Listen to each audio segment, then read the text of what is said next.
Isang bagong low pressure area ang minomonitor ngayon sa loob po ng ating Philippine Area of Responsibility ayon sa Pag-asa.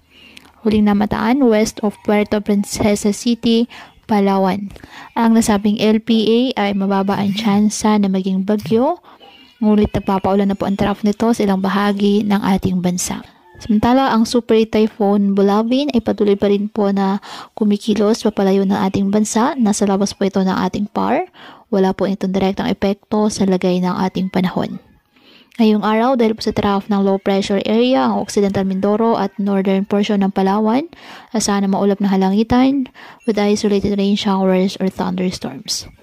Ang Batanes, Cagayan, Isabela, Apayao at Abra, bahagyang maulap hanggang sa maulap na halangitan na may mahihinang mga pag-ulan dahil naman po sa northeasterly surface wind flow.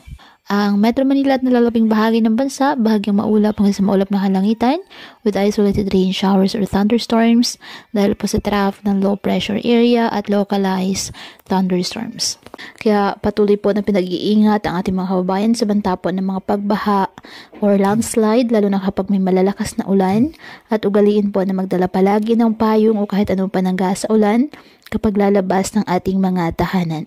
At yan po muna ang update sa lagay ng panahon ngayong araw.